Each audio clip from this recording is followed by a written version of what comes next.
This is Chris Menard. I'll be acting chair tonight. Evan is unable to attend.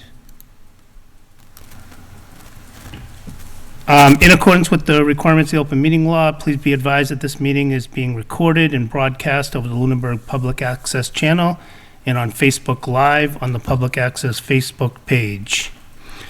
If you go to the lunenburgma.gov, there's a link to the agenda, and that will show you the Zoom link as well as the toll-free number and webinar and ID code and instructions on how to use it. The agenda lists all topics that may be discussed at the meeting and those that are reasonably anticipated by the chair. Votes may be taken as a result of these discussions. Not all items listed may in fact be discussed, and other items not listed may also be brought up for discussion to the extent permissible by the open meeting law. And with that, let's stand for the Pledge of Allegiance. I pledge allegiance to the flag of the United States of America and to the republic for which it stands, one nation, under God, indivisible, with liberty and justice for all.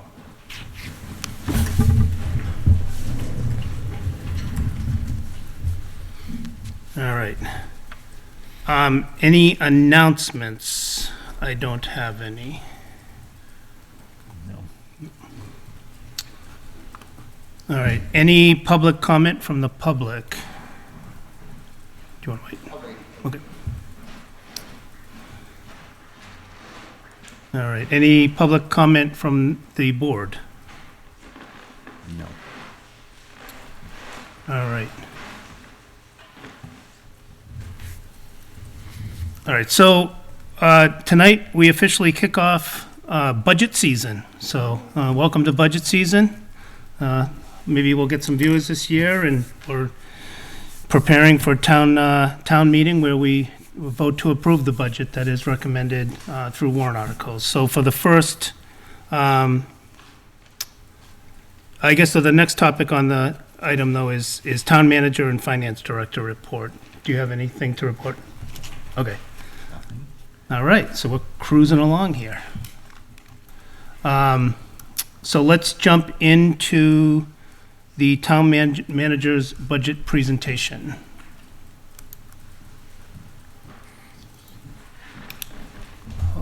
Let me just try to get that.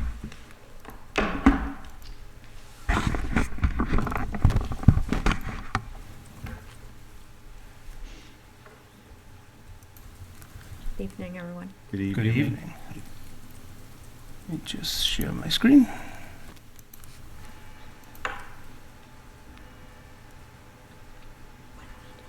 All right.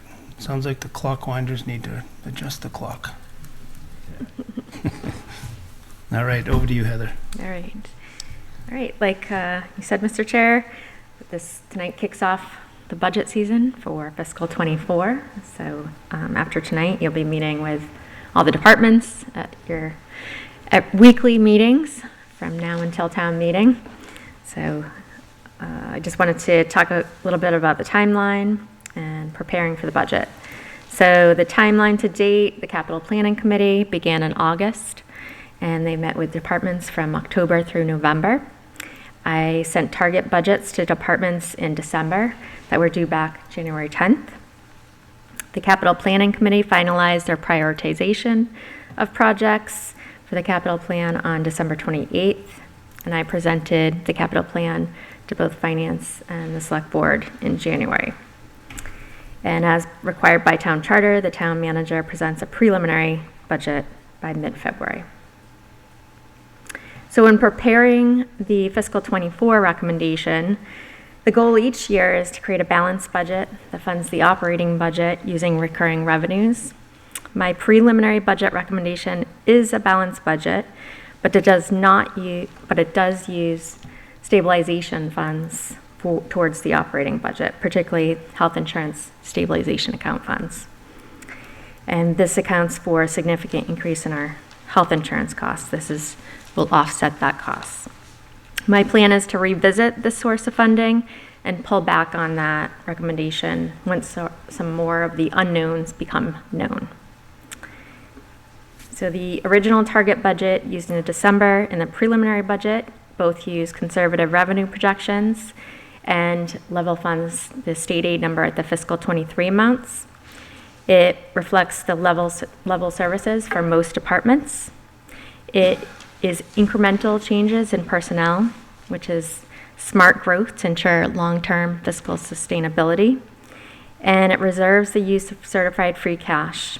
And so we'll review this figure once what an amount is determined that's needed for the overlay account at the annual town meeting. Moving on to the target budget. On the revenue side, we have property taxes. So the target budget included adding 2.5% to the previous year's levy, an estimate of $200,000 for new growth, and the debt exclusion amounts. For state aid, like I said, it level funds state aid based on the fiscal 23 state aid amount that were approved in July of 22. And that the committee knows, but for the public, that the reasoning is because the governor has not released state aid numbers yet, and that's our foundation for state aid. For local receipts, it includes a $50,000 increase over the previous fiscal year's estimate for motor vehicle excise taxes, but level funds all other categories. And for other available funds in the target budget, it was similar to previous years, and that it did not address use of free cash as a source of available funds. For the target budget on the expenditure side, it level funded cherry sheet offsets, state and county charges, and choice and charter assessments with fiscal 23 amounts. And the departments were sent budgets in December that included known contractual increases and level funded other expense categories, except it included an additional $50,000 for pavement management. That's our unwritten plan to get that pavement management line up to $1 million. Known principal and interest debt payments for fiscal 24. It included an 8.5% rate increase for health insurance for active employees and a 5% increase for retirees. 5% increases for general insurances and police and fire injured duty insurance, and a 13.55% increase for Worcester County retirement, and a 2.5% increase for the schools and Montauk. So the preliminary budget compared to the target budget, some unknowns stay constant and some adjustments were made, including on the revenue side, state aid is kept at the fiscal 23 amounts, as Governor Healy has until March 1st to release House 1. New growth, it maintains the 200,000 estimate and will continue to monitor that and adjust if needed. For other available funds, it recommends using $271,000 from the health insurance stabilization account until our actual renewal rates and state aid foundation figure is known. On the expenditure side, cherry sheet offsets and state assessments, it maintained the cherry level funding those amounts at the fiscal 23 amounts until House 1 is released. For health insurance, it maintains the 8.5% estimate for active employees and 5% for retirees. And we actually got that figure. We met with our representative today, so that will be an adjustment at a future meeting we'll make. And liability, workers' comp and injured on duty insurance, it maintains a 5% increase. Renewals are received in March. For the Lunenburg Public Schools, it includes a 3.1% increase that will be reduced by the active health insurance, I'll call it savings, from the rate renewal estimate to the actual. Montauk, it maintains a 2.5% increase, and this will be adjusted once our assessment is known. And this should be offset by an increase in the state aid estimate once that comes in. And the overlay account is another unknown. Currently, we're reviewing the fiscal 23 amount that's needed from this year's certified free cash. Moving on to revenues for fiscal 24, our projected revenues by categories for property tax is $31,422,519. State aid, $10,500,128. Local receipts, $3,160,153, and other available funds is $2,238,588, for a total of $47,321,389. Looking at a percentage breakdown of each category, 66% of our revenues come from property tax, 22% come from state aid, 7% come from local receipts, and 5% from available funds.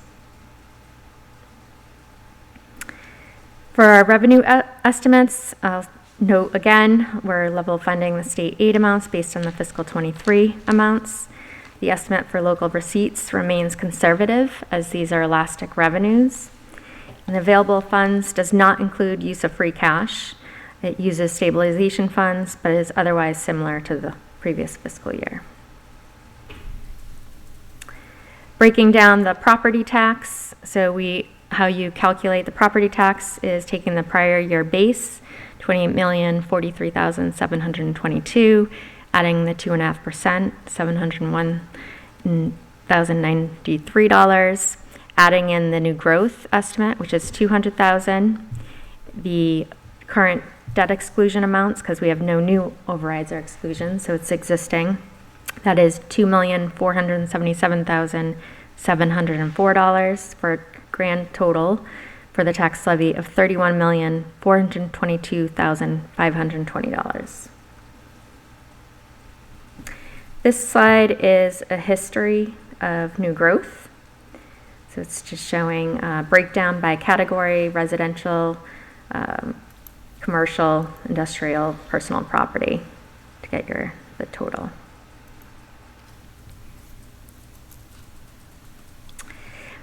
For state aid, which is our biggest revenue estimate that's unknown, we level fund it.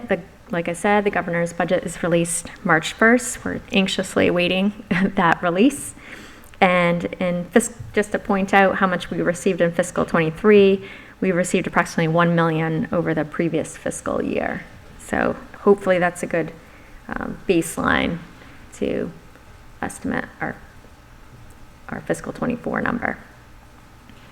This slide is just a history slide to show every year on state aid, and just fiscal 24 amounts are level funded, so no differences there. Moving on to local receipts, that local receipt category was increased by $50,000 for motor vehicle excise, and that's approximately 1.6% over the previous year's estimates. So those receipts include licenses, permits, fees, fines, investment income.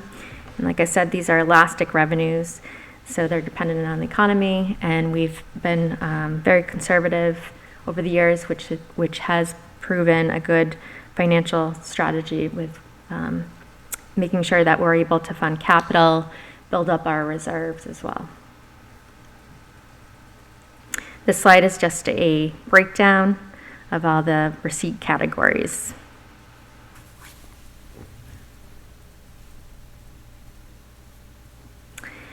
The last category of revenues is available funds. So this budget recommendation reserves use of free cash at this time to address the potential approved abatement requests covered by the overlay account. It uses $17,710 from unexpended capital and $986,000 from the Special Purpose Stabilization Fund towards the fiscal 24 capital plan. It uses $271,000 from the Health Insurance Stabilization Fund to offset health insurance costs. It fully funds associated debt service for water and sewer debt. The Sewer Enterprise Fund covers their indirect costs. Public Access Enterprise covers their indirect costs. And it transfers $39,321 from the Artificial Turf Revolving Fund to pay for the associated debt for the artificial turf field debt for fiscal 24. This is a breakdown of our available fund categories.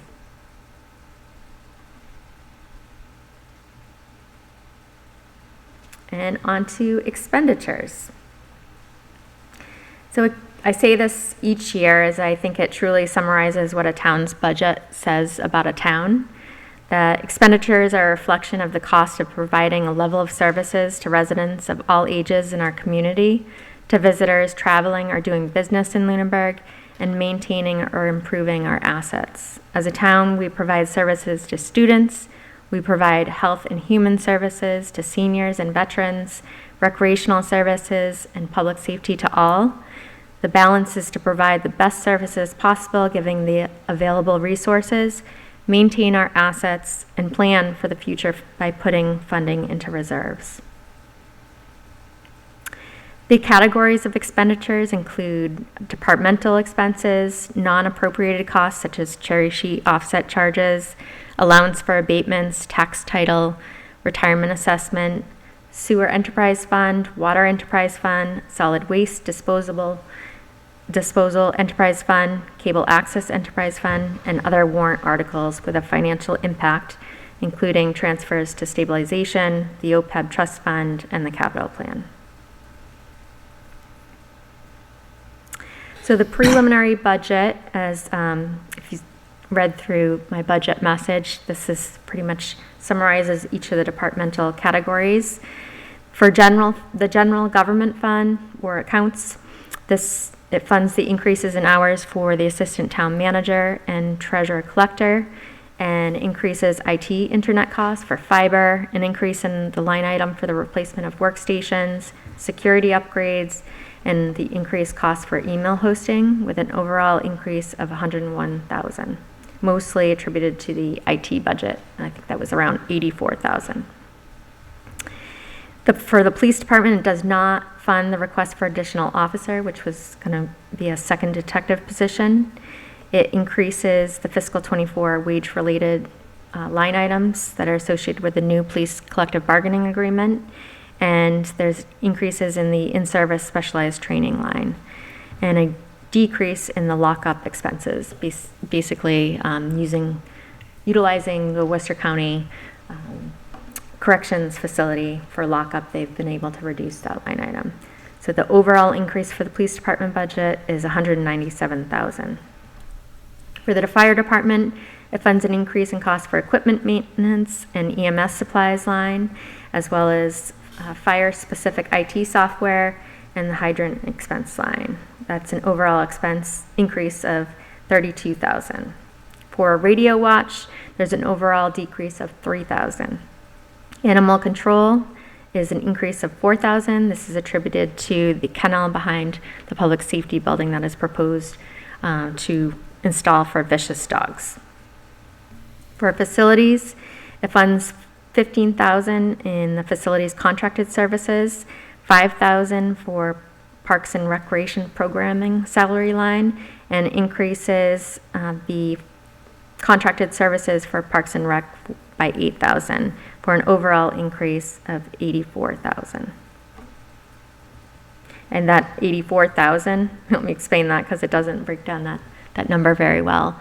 There were some transfers between the DPW budget and the facilities, so it's going to look inflated, that 84,000 number, because costs from the DPW budget were transferred to facilities and vice versa. Yep. For DPW, it includes an additional $50,000 for pavement management and a $10,000 increase in cemetery expenses, an overall increase in the general highway account for drainage-related costs, purchase of services, and the ADA public rights-of-way expenses totaling $20,000, an increase of $5,000 for snow and ice, and a tree removal increase of $4,000 for an overall increase of $60,000. For Council on Aging, it funds an increase in hours for the outreach coordinator and a new 10-hour-a-week outreach assistant position. It moves the assistant meal site manager salary entirely to the operating budget, so an overall increase for Council on Aging of $35,000.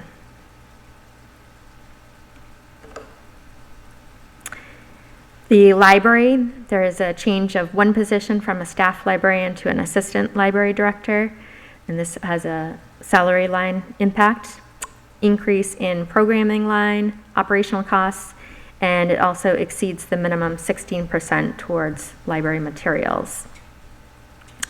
funds the request for a replacement copy machine that was in their budget request through the central purchasing account, and security upgrades that were requested in their budget requests in the IT budget.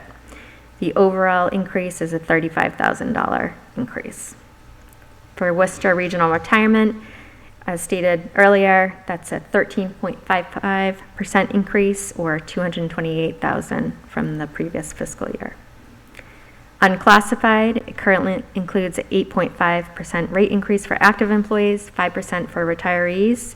That impact is approximately $448,000. The other insurances are estimated at 5%, and the salary reserve is increased by $36,000.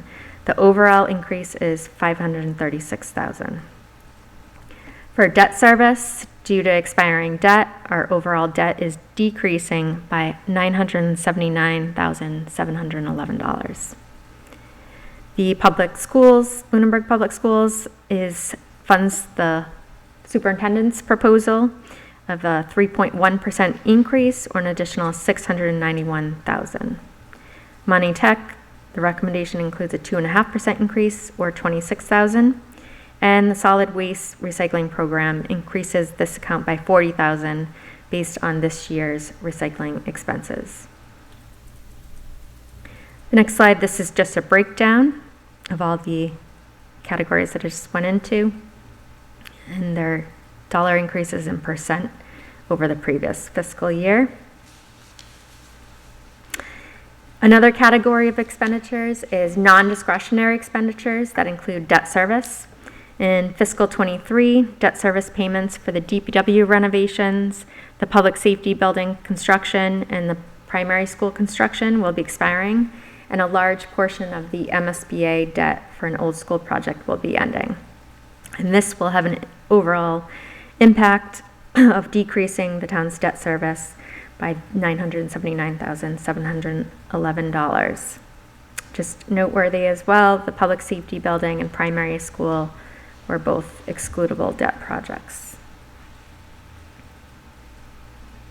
This slide you see every year. It's our debt schedule, just a 5-year look ahead.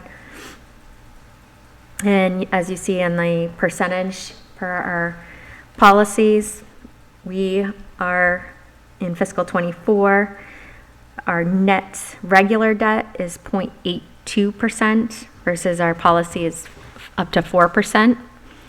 Our excludable debt to the total levy is 7.89%, where our policy is up to 11%, and the aggregate of the two compared to our total levy is 8.64%, compared to an aggregate number of 14%.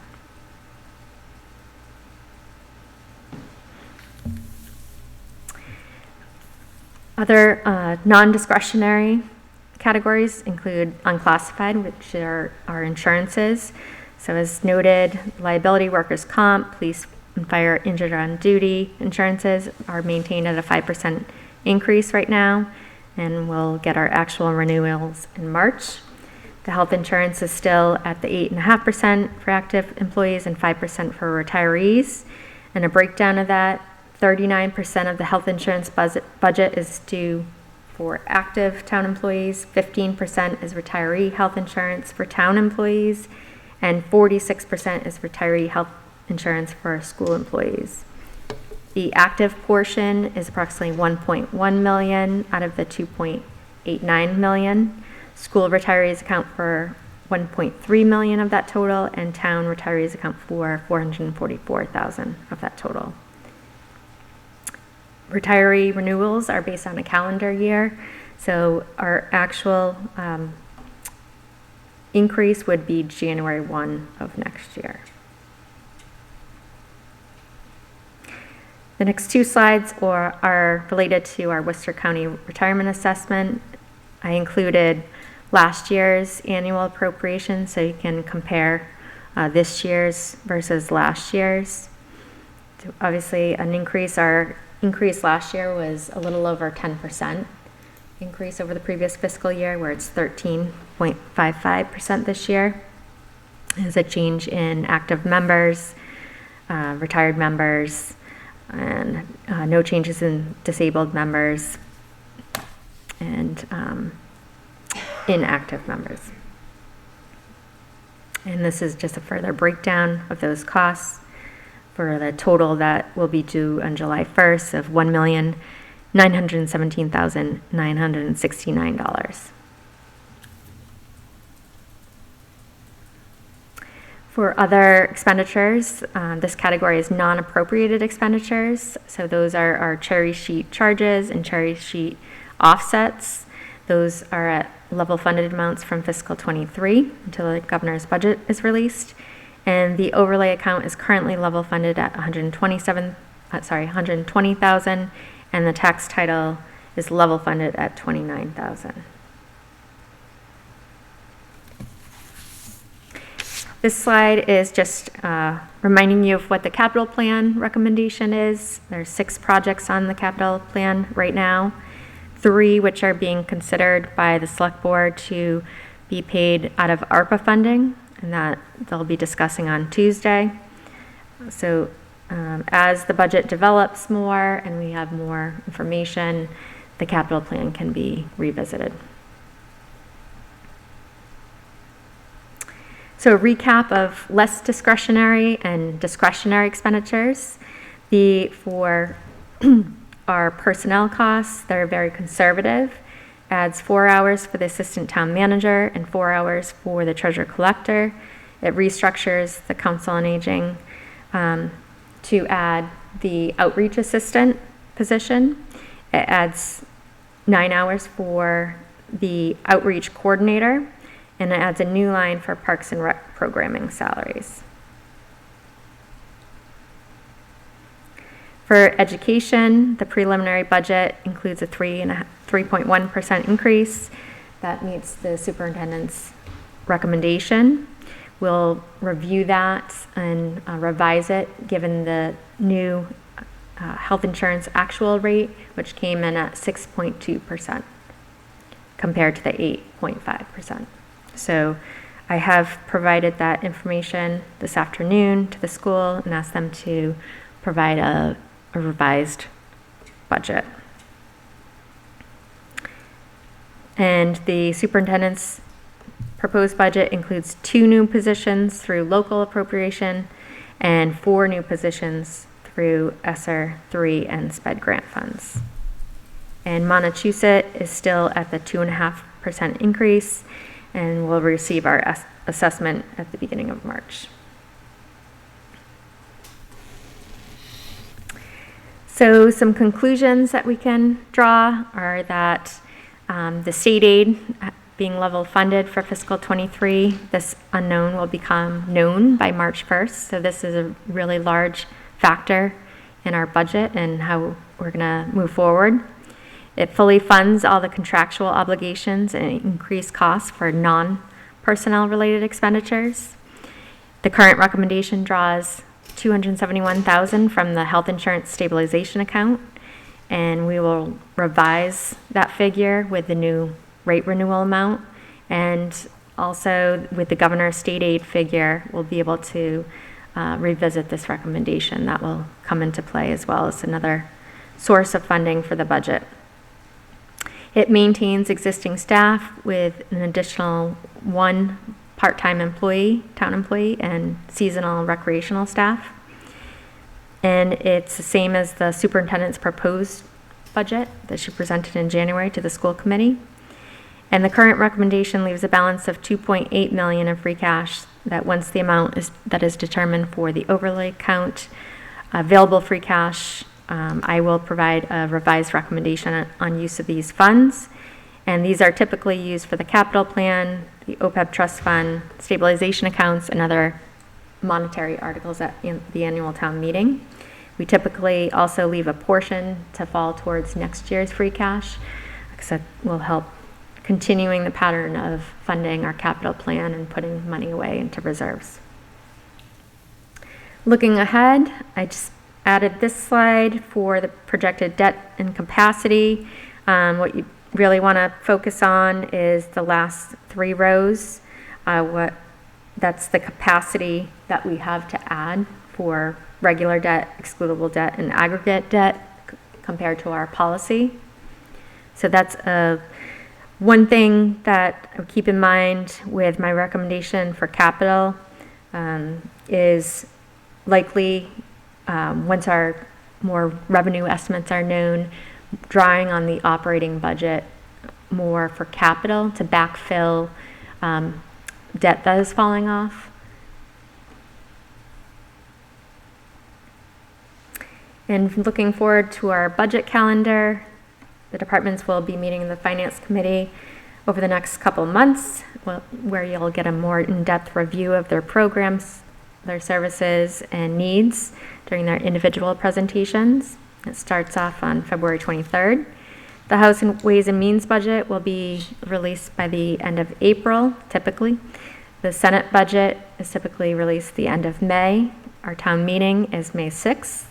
And the state budget, the conference committee, they release that by June 30th, and typically the state aid number is finalized by end of July. And this last slide is just your meeting schedule, your life for the next couple of months. All right, thank you. I'll open it to questions from the board. Anyone has any? The new growth figure, the 200,000, Mhm. is that including the new commercial building, 371 Leominster Shirley Road? Is that part of the new growth, or has that not come on yet? That has not come on yet. When do we expect that, and do we know how much that would add? That's a number I'd have to speak with the assessors on, and the building department. So, but that I can do something they have estimated previously, I think so. But we were looking at, the estimate is more a reflection on a pattern that we're seeing of declining new growth. Like this previous year, there was a decline in our new growth from around 400,000 to 200,000.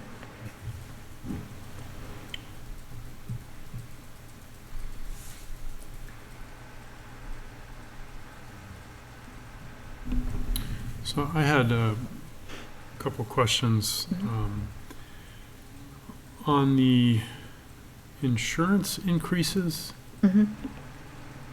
So thank you for sending the spreadsheet, by the way. It's very helpful. On the spreadsheet, it breaks out a number of the health insurance costs. And at least kind of the subtotals is showing, so I'm trying to tie it out to your presentation. Mhm.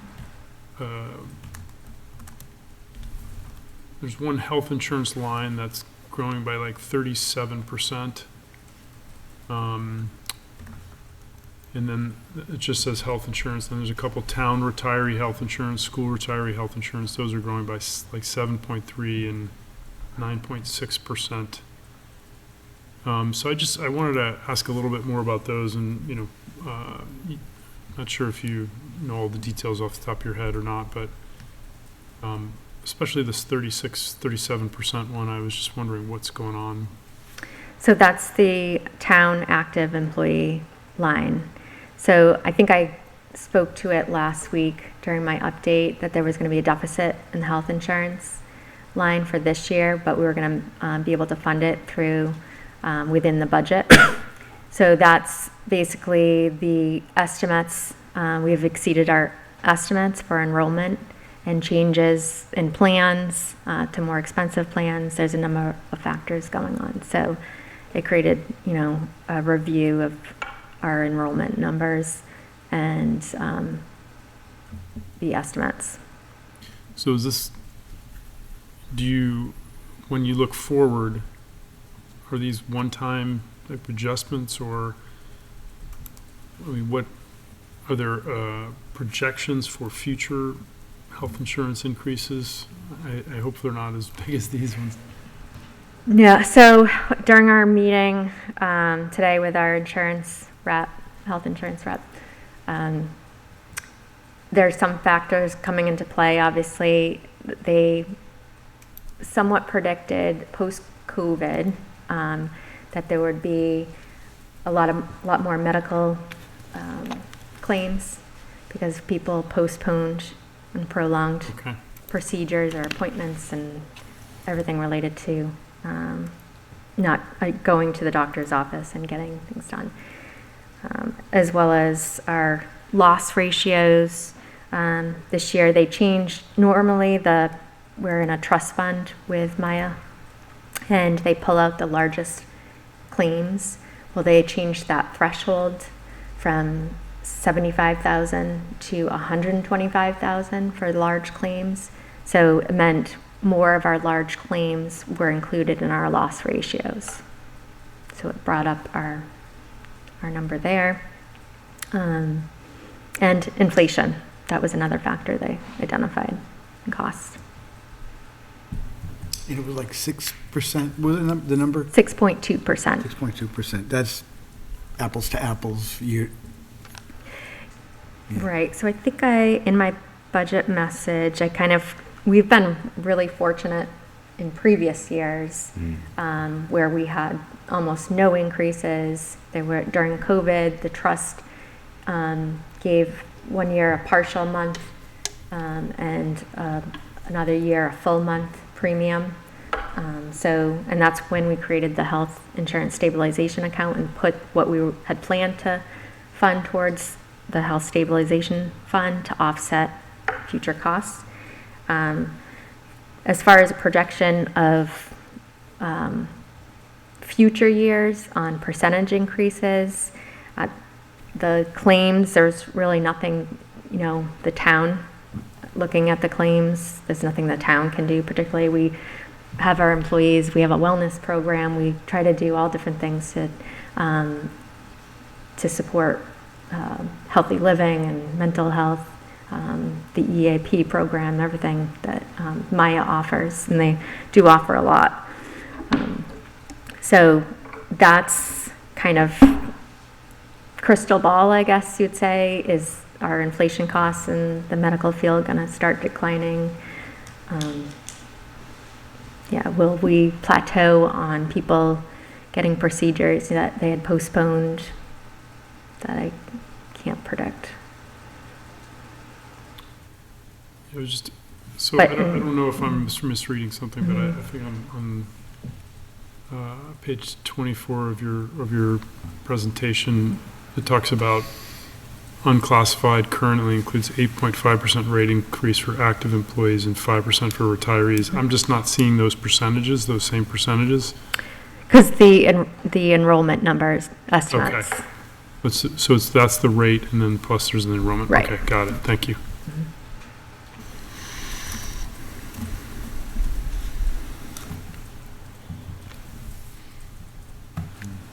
Do you have any questions, Tom? Is there, the salary reserve line, is there funding put in or being considered for the revised salary administration plan that's under On vision? slide 27, I noted that the salary reserve line was increased by 36,000. I don't know, we haven't received a plan yet to see the potential impact. So this is all just estimates at this time. So that would bring the salary reserve account to 100,000.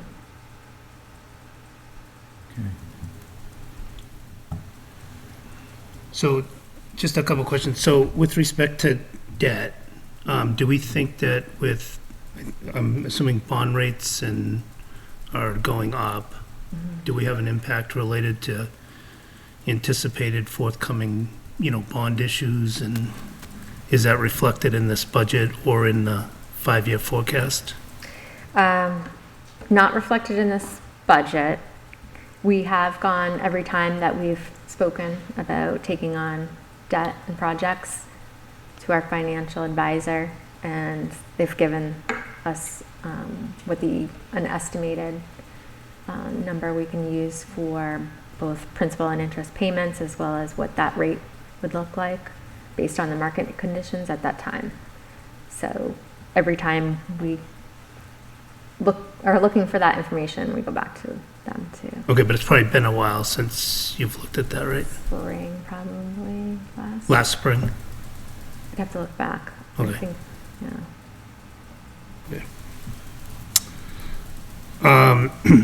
Just, could there be like a bit of an update to these values to just add the DPW facilities, parks, et cetera, like the like-for-like percent or dollar increases, whereas you transferred, so I think DPW's increases probably looks a little lower because of that.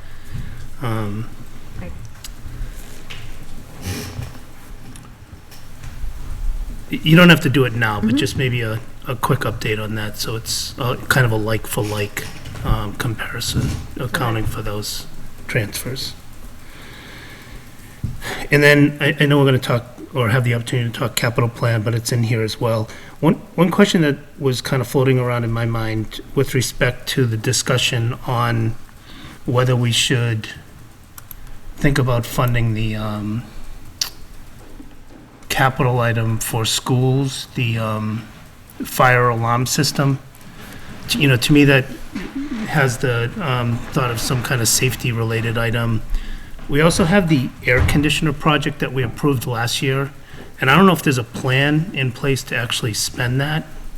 And if not, could we kind of deallocate and reallocate to the schools so that, to me, I would think that this fire system would be more important than the AC project. The AC project was put on hold, I believe, and the school facilities director and the superintendent were working on bringing back a recommendation to the school committee Okay. on how to proceed with that project within the funding that it was approved at town meeting. Because they did receive a revised estimate after town meeting, remember, came in multi-million Yep. dollar. And now they have another revised estimate Yes. that's more in line? A reduced scope of the project, I guess you'd say. Okay. Maybe we should just reach out to schools and maybe consider that in that equation as well. Do you remember how much, it says that the fire alarm system is like 287. What was the AC? It was over 200, right? Thought it was 262, but. All right, so similar type numbers. Okay. So they're going to do the school committee's going to come back with the air conditioning? I'm confused. I believe It's the not gonna be superintendent was gonna revisit that with the school committee. Is that for future years? Because they're not going to have enough money budgeted for that. Within that budget, and then the decisions will have to be made, you know, if it doesn't cover that entire scope, you know, with future capital project requests, what that's gonna look like. They're going to use ARPA funding for that, The town, for the air conditioning, Per Arisa. ARPA. it's an eligible use, that would be up to the select board. I think it'd be good use. I'm somewhat generally opposed to preparing a project, having the town vote on it for a value, thinking you're going to get the entire scope, then coming forward with a number that's astronomically higher, and using that same budget that the town thought they were paying for the entire scope for a much reduced scope or a reduced scope. So I guess we don't have safeguards in place related to that, but it seems a bit of a bait and switch in my mind, because in the future they may be coming back for more. But I'll be interested to hear that. I think it might have been on a recent school committee agenda, so maybe we can ask that when the school, I may not be at that meeting, but if someone can remember that.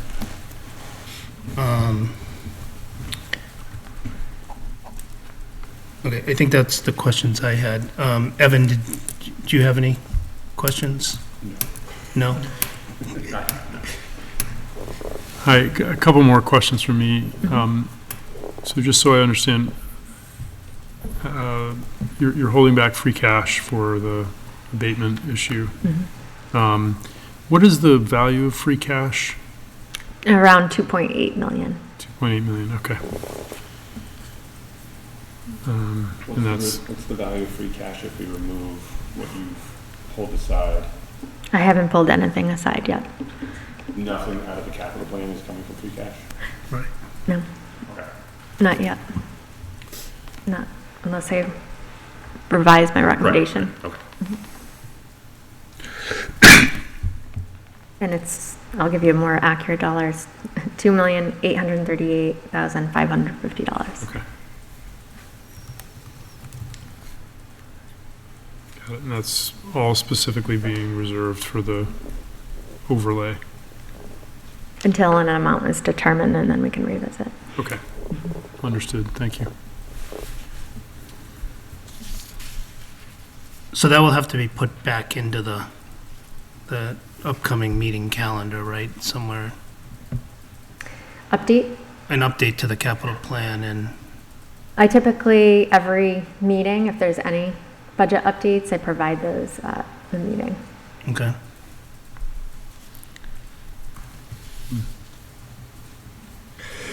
The dashboard. Yeah, no, I understand.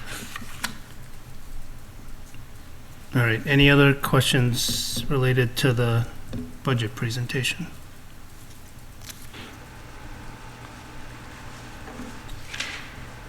Okay, the next item on our agenda is the capital plan, which we kind of talked about as part of the budget presentation, but was there any, it was kind of a placeholder probably, week to week. Any other questions related to that?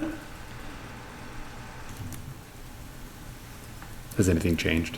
No. Did I miss? Okay. Has the select board gone any further with using ARPA funding for They'll make that decision Tuesday. Tuesday? Okay.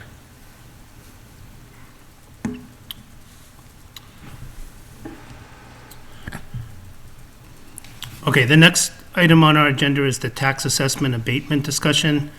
And I know we have some folks in the audience that may want to participate in this, and I have no problem with them doing so. I do want to state, just going into this, the Finance Committee is part of the legislative body. We're the only committee that's within the legislature of the town. Our charter is fairly prescriptive. Our charter is to look at the budget and make recommendations to town meeting, the voters who ultimately decide the budget. I know we're all aware of the abatement and tax assessment topic that's been going around town. I'll further say that the group that was formed, what's the name of the group? Lunenburg Lakes Action Steering Committee. The Lunenburg Actions. Lakes Lakes. Action Steering Committee, LAC. The LAC. The LAC sent us some correspondence this week. They compiled some of their own data based on reports that the town has been given to kind of show where they, the impacts of the 22 to 23 assessments. There's not much we can do about any of this. Like I said, we recommend budgets. We look at this year's budget. We take a view as to the next 5 years, 10 years worth of budgets and make sure that, we're recommending to the legislative body, the town, that the budget put forward by, the town manager and through the select board is in the best interest of the town. They don't have to listen to us, but they can, and they often do. So, with that said, I would open it, to the board and to the public. If you want to make a statement, I know you had a statement. If you want to read it now under that, we're certainly open, and it's good to actually have two people in the audience. I'm not sure the last time we've had people. I hope we don't end up with 500, although that would be great too. I'll stand back, you go. As you're learning, state your name and your address. John Fortune, 50 Hemlock Drive. Thank you for the opportunity to come speak. I'm just, got a couple of minutes, just kind of an overview, and I think, I know that you have said, and I understand your reason for saying that you don't have a lot of say in this, but I think I think the way this is going, you're gonna get kind of pushed and pulled around a lot over the next year or two, or however long this takes to get through. So I appreciate the opportunity to come here. So many license appraisals are now done. All are below assessed values. The appraisals are ranging from $100,000 to $400,000 below the assessed value, right? So at $14.68 a thousand, you can do the math, right? They're somewhere between $1,500 and $4,000 that'll go back. If the average is $200,000, the cost of the town is going to be about $1 million with all the properties that we're talking about. There were 420 abatements. We're guessing that there's somewhere around 400 of them. We'll get some amount of money back. Where's the money coming from? You know, unfortunately, this committee will need to find it. We're going to need to find it if it's going to be this year, or I think we just heard that maybe it will be into FY24, whenever that process is done. But it won't end there. We've heard from the Board of Assessors that nothing was done wrong.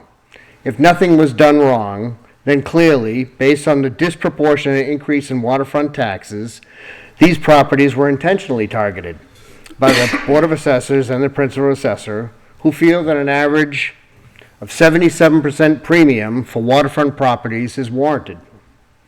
What other town in Massachusetts maintains a 77% premium for waterfront property? There are none.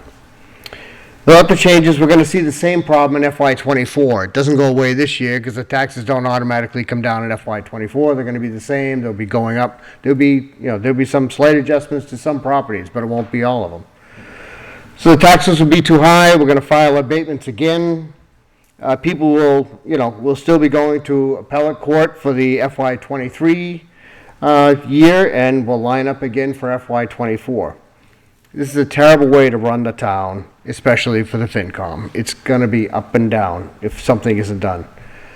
If the results of this year's taxes were indeed unintentional, and waterfront properties were targeted due to a clerical error and not malintent, then the BOA has the authority to go back to the DOR, admit the error, and insist on a correction is required.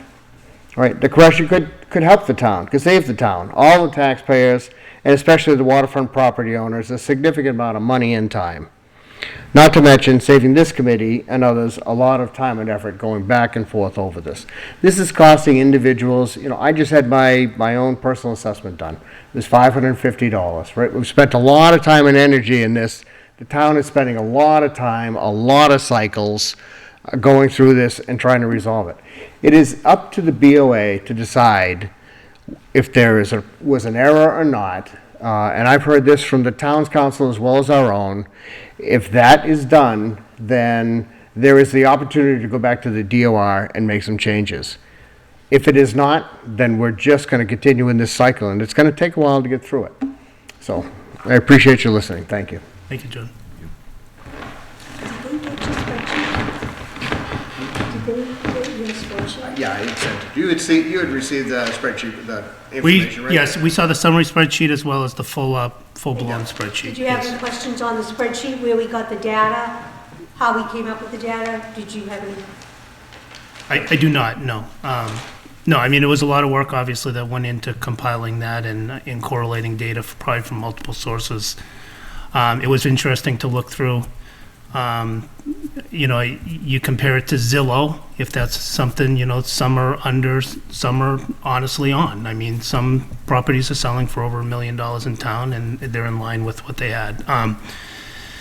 It would be interesting to have a full set of that data to just kind of look through from my own, interest in this. Because I know you compiled property, whatever code ones, but you don't have code 2s, 3s, 4s, and 5s, right, which would show the complete picture against the 5,400 items, that are in there.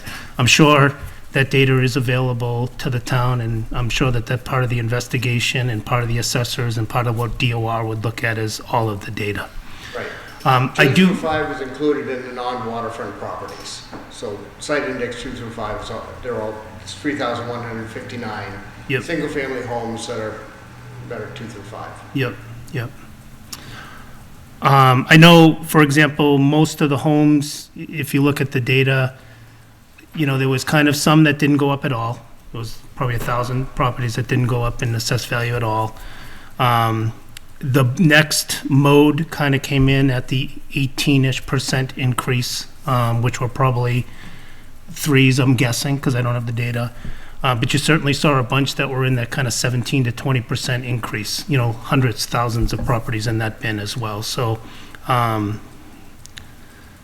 we'll see. I don't have a crystal ball. Again, it's not our board's position to make this assessment. The one thing I was looking through that is to get my own sense as to what the abatements might look like. If you look at, you know, the fact that most people probably in that code 1 did file abatements, there's 400 and something of them. There were 400 and something that applied for abatements, and kind of look at if they had to pay what last year's assessment is versus this. To some extent, that might set the upper bound on how big of this abatements may be. I don't think that is the upper bound, though, because I think in general, properties went up drastically in that period. You know, I know my own went up 20% or something, right, just across the board. So that's my interest in that spreadsheet, and I was interested in it. I did spend some time perusing through it. But in the end, with respect to my role on the board, it was kind of for me to get a sense as to what the abatement budget might be, and if we're going to fund it through free cash, what free cash may become available down the road. Again, I'm just taking the position of what the Finance Committee is chartered to do. I don't want to step on the Select Board in their investigation. I don't want to step on the Board of Assessors and others. Will it be the, sorry.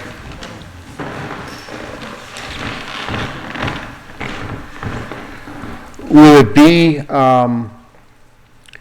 will the board recommend some amount of free cash be set aside and not be allocated for any other, you know, whether it be police cars or whatever it might be?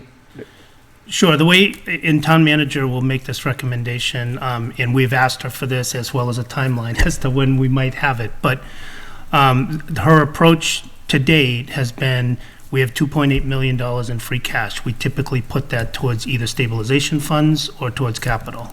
We can do other things with it, but those are the two primary ways we've been doing it. Right now, she's recommending that none of that money gets set towards any of those until we get a better indication as to what we need to put into the overlay account. Okay. And the overlay account is where abatements come out of. So Right. if in the end, you know, we need, I'm just going to make up a number, $100 in the overlay account, if there was $100 in abatements, that would come out of the overlay account. It's just the way it works. Yep, okay. Another thing that we talked about last week, I did see that there were a lot of views on Finance Committee's meeting last week on YouTube. There was a presentation that Evan gave with respect to how Proposition 2.5 works. I hope everyone understands that this isn't a windfall for the town. What it means is that proportionally how taxes are levied out is via property value. We have state representatives coming in March 7th to meet with us, and we're all going to ask them questions. We're going to represent the Select Board, the School Committee, and the Finance Committee as to where are some of our priorities, what are things we need to look at. To me, one thing I'm going to bring up is all these formulas. There's Chapter 70 formulas, there's formulas related to our the amount of funds we need to put towards vocational schools. It's all formula driven here. A lot of these formulas haven't been looked at for a long time. Maybe these formulas don't work anymore. I don't know, right? But that's kind of the approach I think that's being taken for how would we handle abatements. Now, I don't know the timeline. Hopefully this is settled this fiscal year. When we talk about a fiscal year 24 budget, that's the budget that starts July 1st. July 1st, right, yep. So we have some time. A year from now, we'll be preparing the fiscal '25 budget. Like I think I told you before we talked about before the meeting, this year, the Board of Assessors is tasked with doing I think 100%, right, assessment of every property in town.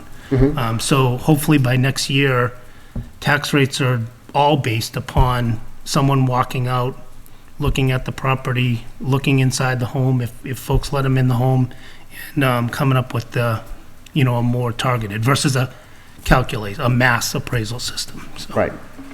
So, another question, so in FY '23, is there, because I'm sure many people would like this not to drag into FY '24, is there free cash available in FY '23 for the abatement process as well?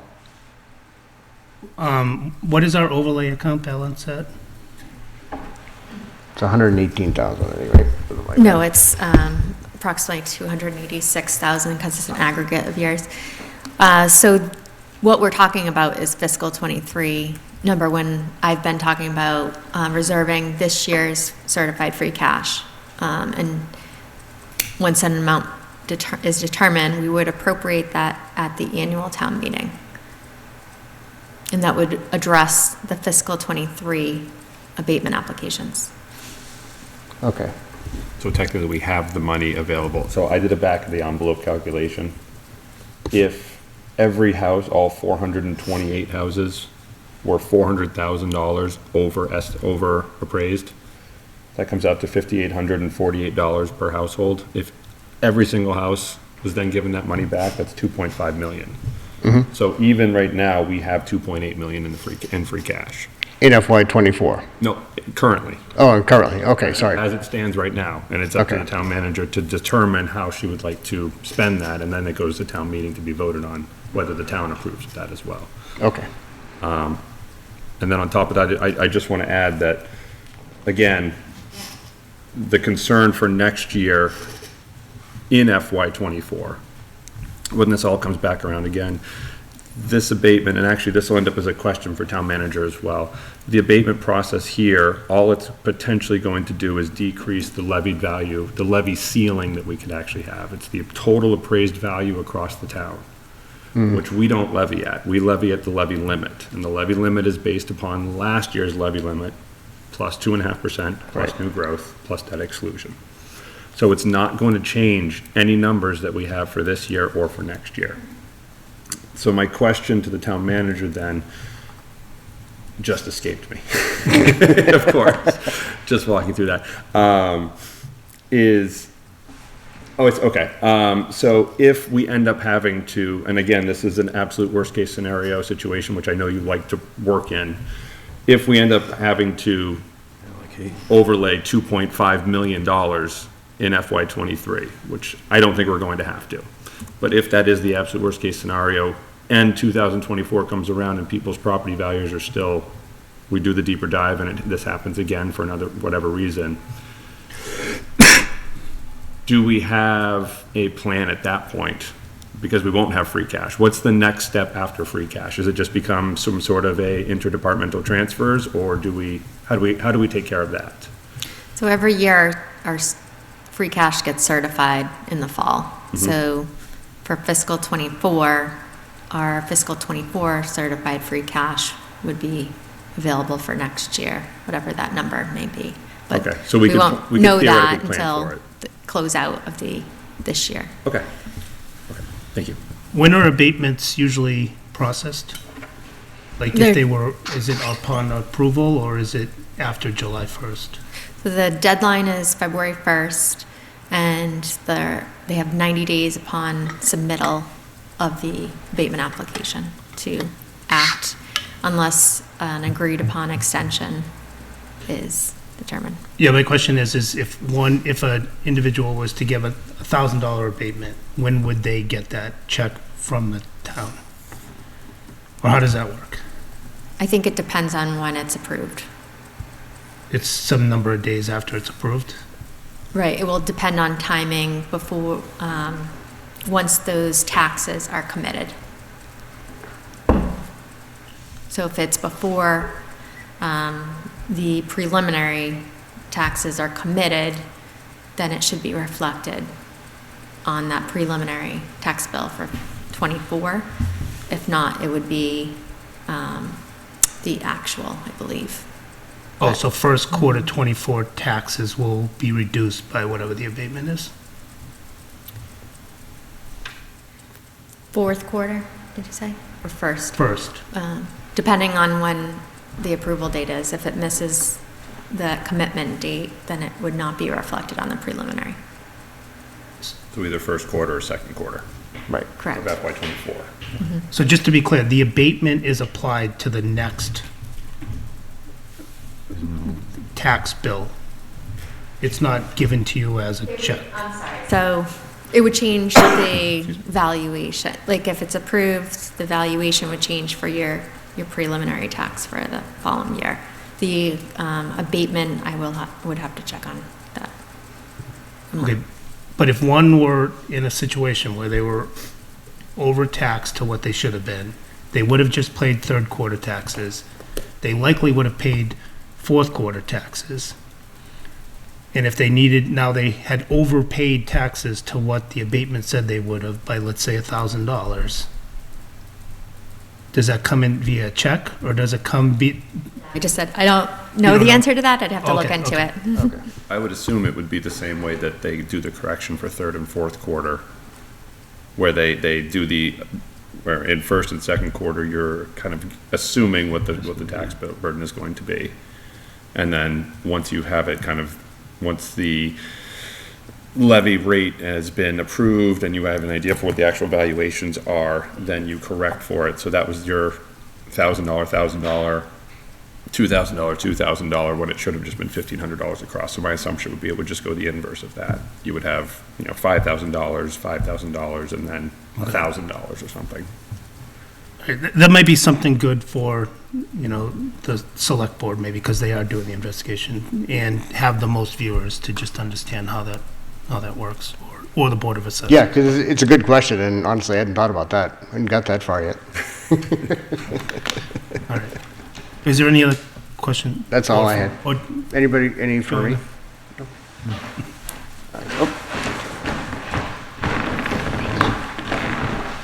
Joanna Blotter, 362 Sunset Lane, how are you?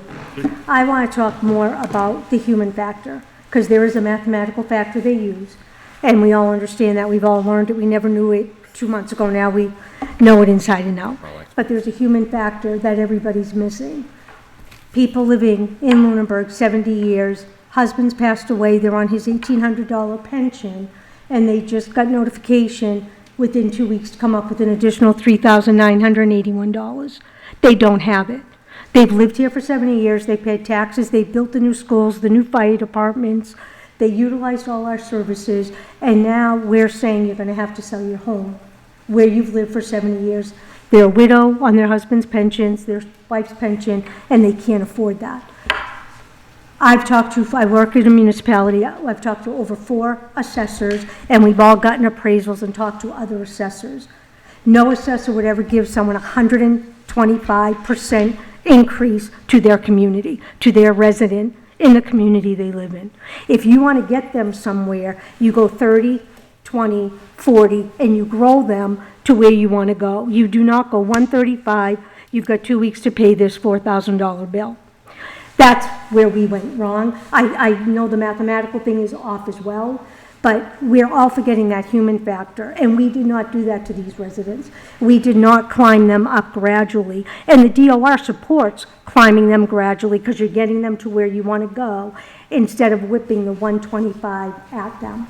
So we really came tonight because we wanted you to see the data, see our numbers and the fidelity of that, and just ask for your support in this because it's a crisis for 429 people.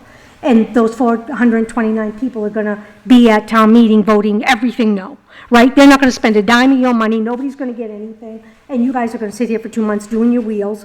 It's going to end, and you're going to be back here doing your wheels again because it's just going to be a cyclone that keeps happening. Those 429 people are going to show up at town meeting where for 20 years they haven't had a need.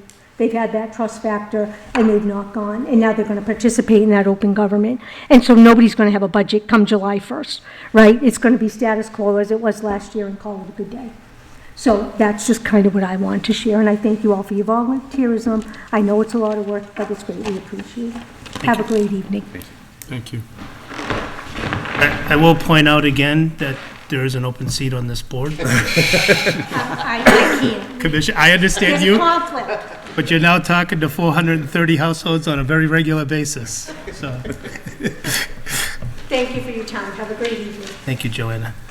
Do we have a, do we have an update on where we stand with the abatements for, are we allowed to know if, how many have been processed at this point or anything? Okay.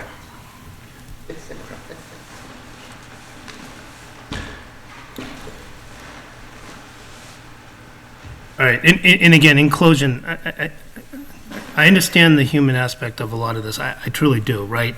A lot of this is formula-driven. A lot of it is very statutory in nature. I do want to point out again, you know, we have 3 representatives for the town. Make your voices known to them as well, because if we want change in what the town can do, it has to come from Beacon Hill. And they're the ones that, you know, represent us in that process. Well, and now that you shared that they're coming, of course, we'll try to have people come and attend the meeting and participate in that as well. Yeah, what I would ask you to do, if it is Finance Committee related, send your concerns, send your questions to probably Evan and I, and we can start to formulate those, come up with good questions for them. They were here last year. They gave us, you know, just Finance Committee, probably over an hour, and we expressed a lot of concerns. And there's a lot of concerns we have as a town, right? We got 40B construction that is also gonna, you know, devastate potentially our budget, you know. So there's a lot of these formula-driven things that come from, you know, the State House that we've got to, and only they can make the changes, unless we do ballot initiatives. I mean, only they can make the changes, so. But thank you for your involvement in coming Thank you tonight. for hearing us. You may also want to, if it's not Finance Committee related, you may also want to send the questions or ideas to Michael Ray Jeffries or Tom Alonso. Because it's, like Chris said, it's going to be a joint meeting. There's only 75 minutes in total that we have with them for 3 different committees and boards to ask all of our questions. Yeah. So as streamlined as possible, I would say, like Chris said, financial questions here, general sort of legislative or process questions to the select board. Thank you. Or to the school committee. The school committee will be at it as well, right? Right. Yep. Right. Thank you. Thank you. All right, if there's nothing else on that topic, the next one, the state representative meeting preparation. I guess, you know, just here, because we do have the meeting in a few weeks, as we've alluded to, general thoughts. I mean, my thoughts center around a lot of these formulas, right? I mean, we talked to them about 40B last time they were here. Certainly, you know, the appraisal systems and fair taxes for properties is maybe something that needs to be looked at. I mentioned our contribution to the vocational schools is disproportionate to those that have the largest attendance in the schools. That's something I think we need to kind of have them look at. I know they have aggressive things that they're looking to solve, like, you know, climate crisis and all these other things, but they represent us in the local towns, and they got to deal with some local issues as well, as in my opinion. But I'll, you know, again, open it up if there's any other general thoughts percolating and how we want to kind of deal with that meeting. I'm curious, I wonder whether we should actually send them sort of a list of questions or topics ahead of time so they can sort of prepare for it as well, rather than just drop stuff on them, since we are limited to our time. So perhaps we should at least come up with something, whether it be just a list of questions or a short letter or something like that to send off to them ahead of time. Okay. Or topics. Or topics, right? At least they can be prepared. Yeah, so again, if you want, we can have this on our agenda for next week as well. if we want, again, I think Evan and I could compile some lists if you send it to just the two of us. Again, don't include everyone, so we're not deliberating outside of open meeting. But that's probably a good idea.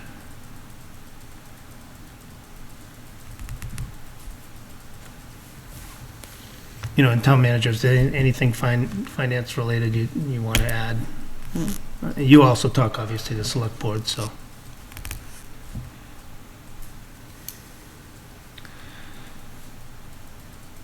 All right, anything else related to that topic?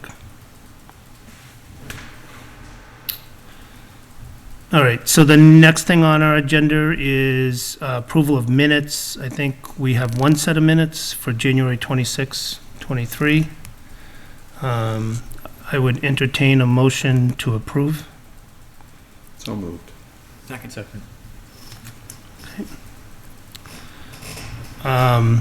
All those in favor, any discussion? All right, Who moved and who seconded? I would say Evan moved and Caesar seconded. One of the Toms. Roll the dice. Okay, all those in favor say aye. Aye. All right, passes unanimously. All right, committee reports, and we'll go down the line. And Evan, because you're at the end of the table. I know, in I no haven't been down official in a while. capacity today. Sit down here all the time. I have nothing new to report. There's been nothing since last week that I've had to attend that's gone on. I take that back. There is one. Council on Aging, I sent out the letter to the department heads today, just in our request for presentations and budgets ahead of time. Sue Doherty said she will be sending hers for Council on Aging probably tomorrow. So we should get our first one nice and early. Okay, great, But that's all I have for them. excellent. Caesar? The town manager's presentation included everything for the school committee, so I don't have anything either. Great. Tom? Nothing for me. Tom? We had a municipal building committee, but we didn't have a quorum, so we didn't really talk very much, so. It was a good Okay. meeting. I watched it. It was a Oh, sorry short about meeting. that. I I apologize. tuned in. All right, okay. I just listened to Sewer Commission YouTube. They met yesterday, I believe, and they were going through their budget line item by line item preliminary. Their, was it the Leominster IMA is coming up for renewal next year to discuss. And the rest is the general budget stuff. Okay. I don't think there was anything major for parks. I know they had a meeting last night. I didn't really ask my wife what came about. One thing that is parks related, the Lunenburg Little League is no longer the Little League. It's now the Cal Ripken League. So after 70 years or whatever it was of Little League, they've moved to the Cal Ripken Babe Ruth system of, so they had the new Lunenburg baseball president in to talk about that last night. So bit of an end of an era and the beginning of a new one.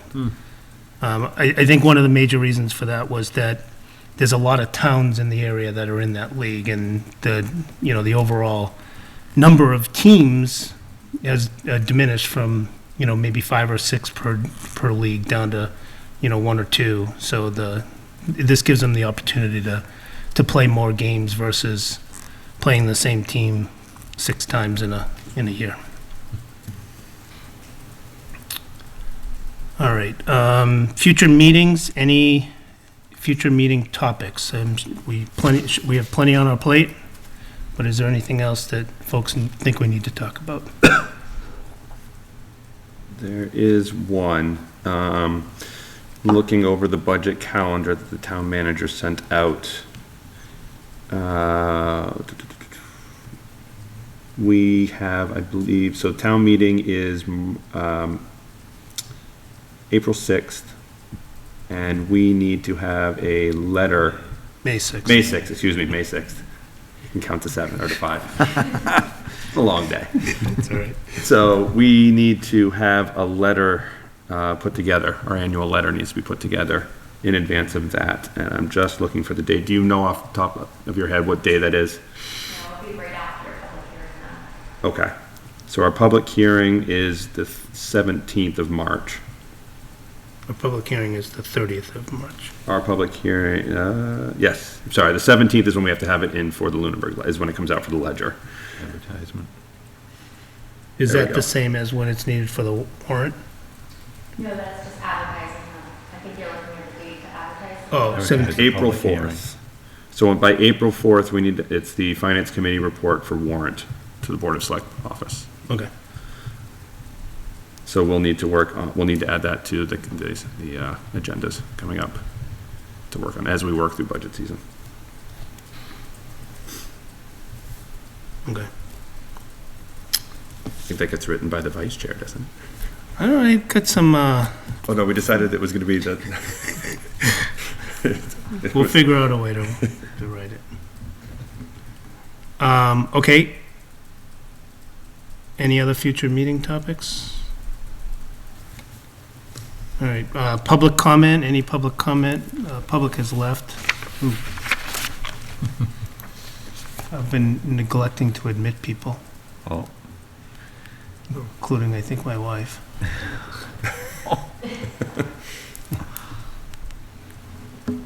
Can't multitask.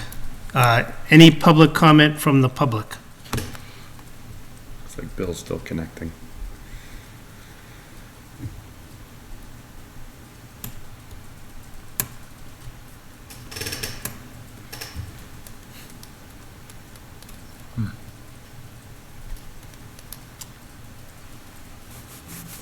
All right, I'll go back, but any public comment from the board?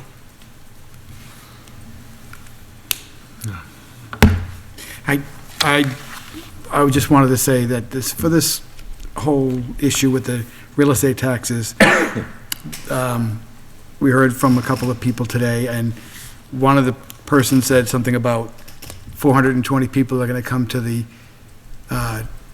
town meeting and vote no on everything and stop everything. That's, I hope that's not going to happen. Obviously, we have to be patient and do the right things, but I hope that doesn't happen. I hope there isn't any kind of that going on. It's just, we're a small community, we need to work together, we need to help each other, but that won't solve any problems. Right. I would concur with that sentiment.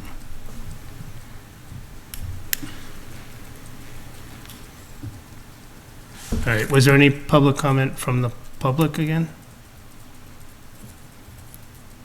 We lost All right. Bill. We lost Bill. All right, upcoming meetings, February 23rd, next Thursday, Council on Aging, Land Use and Library. Three of our kind of quicker departments. March 2nd, it says Fire and Police, but I think it's IT and Police now, is that right? Yes. Oh, it's been changed? Okay. Oh, okay. And then March 7th is that meeting we talked about, a joint meeting with the Select Board and School Committee and the state reps. And then after that, it's DPW Facilities on the 9th, Fire and Schools on the 16th. The 22nd is,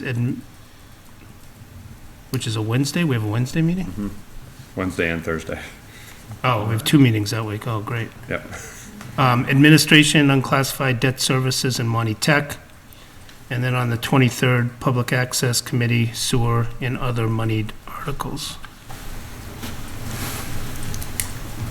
And then the public hearing is the 30th, and I think that would be the time to air concerns officially prior to us writing letters and getting warrants signed and marching on to town meeting. We'll have 2 more days in there as well, 2 more Thursdays after that to have additional ones, which I have a feeling we're gonna need to have additional ones this year. Yeah, yeah. Yeah, and sometimes we have additional public hearings leading up to town meeting if things aren't finalized by the time the warrant is published. All right, and with that, I would take a motion to adjourn. So moved. Second. All those in favor? Aye.